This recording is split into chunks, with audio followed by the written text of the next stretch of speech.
3 hari lagi umat Islam akan merayakan Idul Adha, Idul Kurban, hari raya yang juga berarti penting tentunya bagi umat Muslim. Tapi di tahun ini terasa begitu berbeda dibandingkan dengan tahun-tahun sebelumnya karena pandemi virus corona. Ini kita akan membahas bagaimana beribadah sesuai tuntunan ajaran agama, tapi juga taat dengan protokol kesehatan. Dr. Yusuf masih bersama saya di sini untuk membahas hal ini, dan juga kita sudah kedatangan narasumber lagi, Kiai Haji Khalil Nafis. Assalamualaikum warahmatullahi wabarakatuh. Selamat malam Pak Kiai. Waalaikumsalam warahmatullahi wabarakatuh. Selamat malam Mbak Sehat? Putri. Alhamdulillah. Alhamdulillah.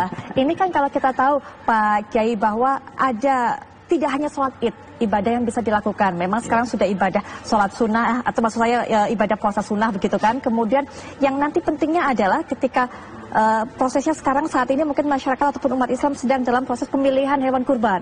Kemudian nanti sholat id, penyembelihan hewan kurban, dan juga pembagiannya. Ini terasa akan begitu berbeda pelaksanaannya dibandingkan tahun-tahun sebelumnya.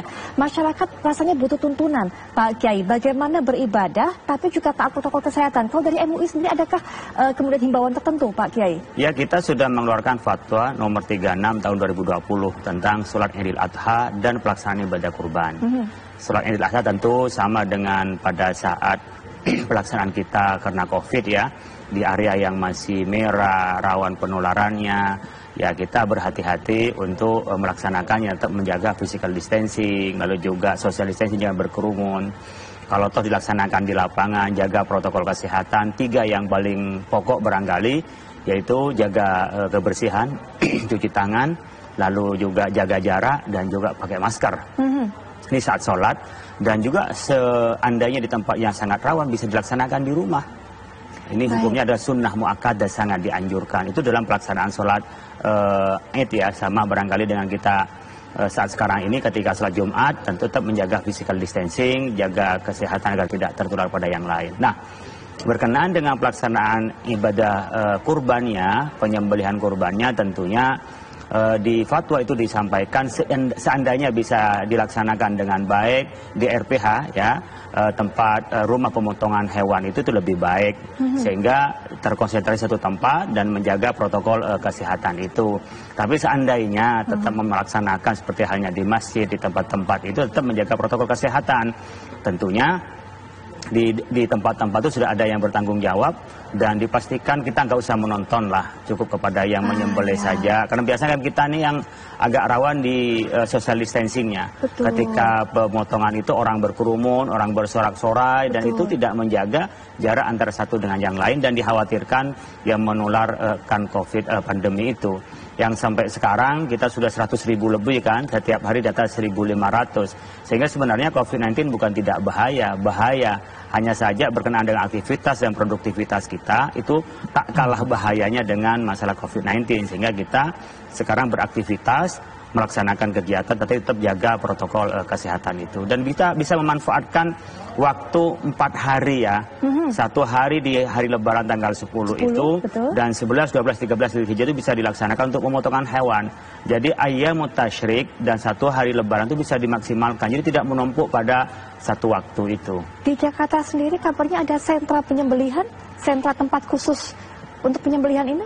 Ya, seperti hal RPH ada tempat yang memang khusus penyembelihan, dan di situ adalah aman dan tidak berkerumun. Sehingga diserahkan kepada tukang potong itu, tidak kepada kita. Kadang-kadang kita kan merobohkan sapi aja ketika dia tidak punya keahlian, itu kan menyakitkan kadang-kadang. Jadi karena dia tidak tahu caranya merobohkan itu, maka kalau bisa ya, seperti hanya MUI ini menerima beberapa hewan kurban ya, dan disepakati dalam rapat kita dipotong di RPH. Biarkan nanti diplastikin ya, bisa juga dibikin kemasan, karena harus dipahami bahwa distribusi hewan kurban itu tidak seperti halnya dengan zakat. Tidak harus pada fakir miskin, tidak.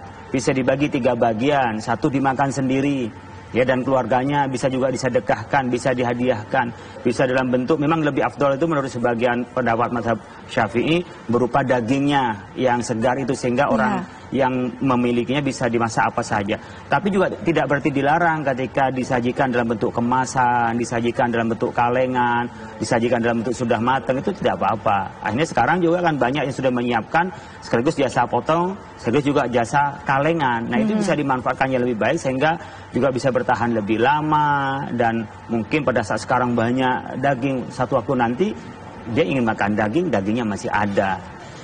Baik, kita juga akan melihat ini adalah data yang kami miliki mengenai ketentuan dari pemotongan hewan kurban. Dan kita lihat pemotongan dapat dilakukan di RPH, pemerintah dan swasta. Kemudian juga menjaga jarak antar petugas tentunya yang melakukan pemotongan hewan ini. Dan juga mengatur kepadatan pekerja. Sudah barang tentu bahwa selama masa PSBB transisi kalau di Jakarta dan juga ada di beberapa daerah lainnya tentunya kebijakan seperti ini harus dilakukan untuk mencegah penularan corona. Kemudian juga menjaga kehigienisan dan kebersihan diri. Kemudian juga mengukur suhu tubuh di pintu masuk untuk para pekerjanya tentunya yang memotong hewan kurban tersebut dan juga menghindari kontak langsung antar petugas. Ini ketentuan yang sudah akan diterapkan di pemotongan hewan kurban, di rumah potong hewan, kemudian juga menyediakan fasilitas. Anda bisa saksikan seperti yang memang seyogyanya kita lakukan ataupun harus disediakan di tempat-tempat umum. Ada disinfektan, kemudian hand sanitizer, kemudian membersihkan peralatan sebelum dan setelah digunakan. Kemudian juga petugas menggunakan masker pelindung wajah, sarung tangan, apron atau celemek, dan juga sepatu.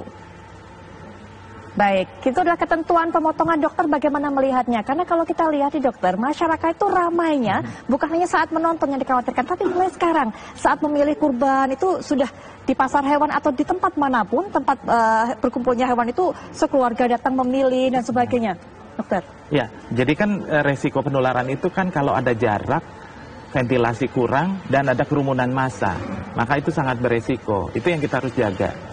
Kebetulan kami dari Forum Dokter Kementerian Kesehatan, penelitian dari Prof. Luki menyatakan meskipun kita pakai masker, tapi kita tidak pernah tahu orang sekeliling kita jangan-jangan berpotensi menularkan. Ya. Itu penelitian dari Prof. Luki di Jogja. Betul. Jadi artinya itu yang harus kita hati-hati dalam masa pandemik ini, tetap merupakan kewaspadaan kita untuk mencegah jauh lebih baik dengan menggunakan masker, hand sanitizer, dan juga jaga jarak seperti Pak Kiai katakan. Baik, karena memang orang-orang ini, masyarakat masih terus berdalih, dokter, berdalih loh. Kalau kita lihat hewan yang sekarang harus dipilih-pilih untuk kurban itu kan di ruang terbuka, begitu. Yeah. Kemudian juga saat memotong juga bukan di ruang tertutup, tapi di ruang terbuka, di halaman masjid dan sebagainya. Nah itu suka menjadi alasan dari masyarakat tuh.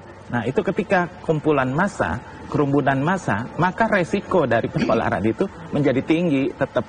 Meskipun terbuka, tapi resiko jauh lebih tinggi. Karena kumpulan itu kan tidak berjarak. Tadi seperti Pak Kiai bilang, nanti kalau pas ngantri daging, itu orang ngantri tanpa jarak, berebut, itu beresiko juga.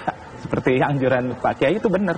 Jadi lebih baik delivery, itu jauh lebih baik. Baik, nanti kita akan berbincang Pak Kiai, termasuk nanti setelah jeda kita akan lihat, kita akan pantau bagaimana persiapan dan juga keadaan di Mekah ini menjelang Idul Adha. Tapi sesaat lagi kami segera kembali.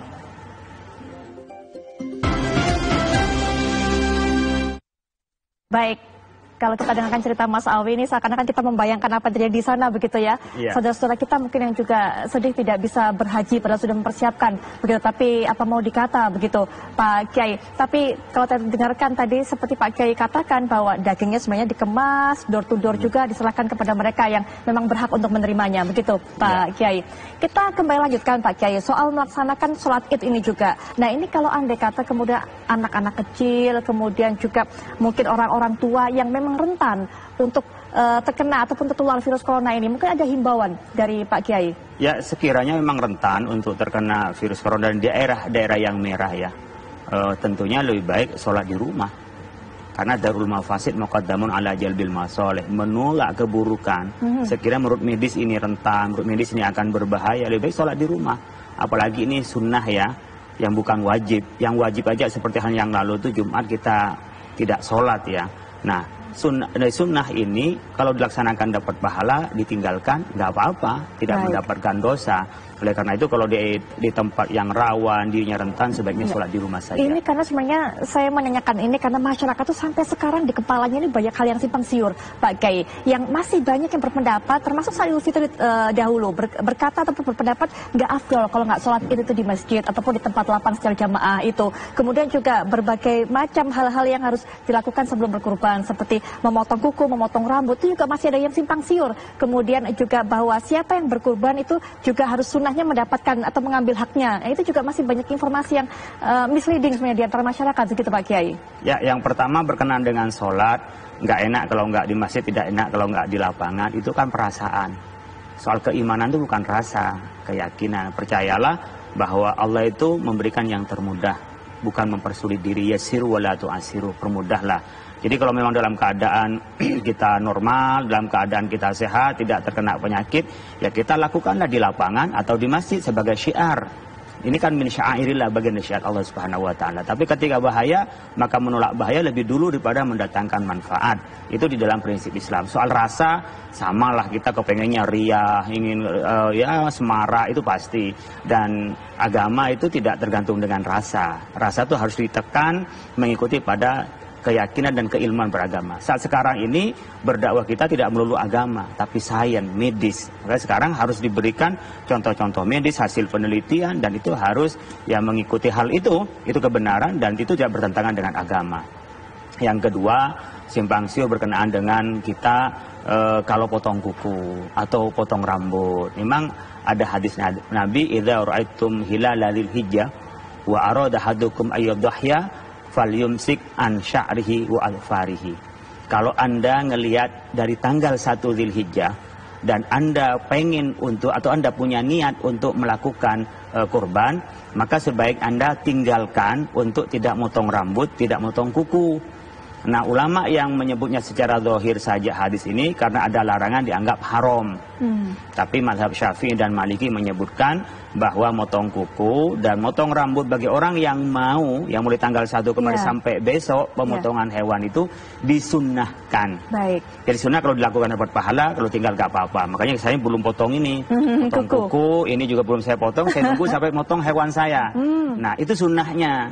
Untuk kesempurnaan. Tapi andaikan, wah saya nggak enak Pak, jambang begini, merasa nggak enak, ya sudah tinggalkan. Sunnah, masih ada sunnah lain yang bisa dilakukan. Tapi kalau bisa ya bisa dilaksanakan. Itu bukan hewannya yang nggak dipotong, tapi orang yang mau berkurban. Itu hukumnya adalah sunnah.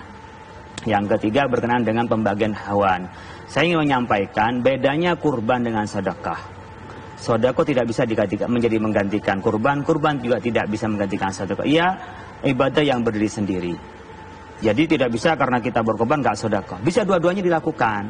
Nah, kalau sedekah itu melihat orang yang akan dibantu. Karena orang yang dibantu itu yang membutuhkan.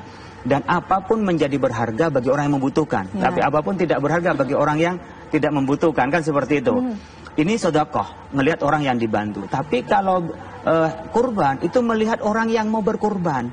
Maka sejarahnya Nabi Ibrahim itu bukan Nabi Ismail yang mau dipotong, totalitas cintanya kepada Allah. Maka ketika kita berkorban itu bukan dagingnya yang terbanyak, bukan, tapi keikhlasan kita ketika mau memotong hewan pada lebaran ayyamut tasyrik. Disitulah la yanalallahu luhumuha wala dima'uha walakin yanaluhu taqwa minkum, bukan karena darah dan dagingnya kemana-mana, tapi tidak, tapi keikhlasannya. Makanya pembagian hewan kurban tidak seperti sedekah. Tidak harus cari orang fakir miskin, orang kaya pun boleh menerima, teman pun juga bisa menerima, dirinya pun juga disunahkan untuk makan dari sebagian yang dikorbankan. Makanya kalau dia yang korban di pesantren saya tanya rumahnya, alamatnya, mau kita kirim. Kita kan ada kirim-kirim ya, nggak usah datang, dikirim saja. Jadi dia melakukan sunnah dengan apa yang dia korbankan. Baik, dokter, ini mungkin juga bisa berikan himbauan untuk masyarakat yang mungkin daerah rumahnya juga ada di ataupun masjid daerah rumahnya ada di wilayah hijau dan ingin melaksanakan ibadah sholat Id, apa yang harus dilakukan mungkin? Ya, protokol kesehatan tetap dijalankan. Jadi tetap menggunakan masker. Kalau punya face shield boleh pakai face shield. Ya, jauh lebih baik. Kemudian protokol jaga jarak. Kemudian resiko penularan pada anak-anak masih tetap tinggi. Pada usia lansia 60 ke atas itu juga beresiko. Jadi disitulah letak kita menjaga diri kita dan keluarga kita. Itu yang nomor satu. Nah, kemudian ketika sampai ke masjid dan musola, itu protokol kesehatan tetap dijalankan. Pemilahan termogan, jaga jarak, ruang terbuka, itu membawa sejadah sendiri. Dan ruang masjid yang tidak berkarpet itu jauh lebih aman Kira-kira itu Mbak Putri. Termasuk juga jangan sampai lupa untuk gunakan masker karena itu tidak benar bahwa info yang beredar bahwa kalau memakai masker gitu menghambat saluran pernafasan dan sebagainya itu sama sekali tidak berpengaruh dengan oksigen di tubuh kita juga masih tetap tinggi begitu ya. Dan yang penting maskernya tadi pesan sponsor dari Prof. Luki adalah menggunakan masker dengan benar, itu yang harus benar. Jadi jangan sampai di sini atau dibuka. Jadi tertutup hidung sampai batas mulut ini begitu ya? Betul. Baik, karena bisa menularkan lewat situ. Betul. Terima kasih Dr. Yusuf atas waktunya sudah bergabung dengan kita informasinya. Pak Kiai juga terima kasih sudah berkenan untuk datang dan juga berbagi ilmu dengan kita semua. Perbincangan ini pemirsa sekaligus juga menutup jumpa kita di Apa Kabar Indonesia Malam. Kali ini kami akan kembali lagi esok 18.30 waktu Indonesia Barat. Jangan sampai dilewatkan. Sesaat lagi Anda bisa menyaksikan Indonesia Lions Club. Saya Putri Viola pamit. Selamat malam. Sampai jumpa.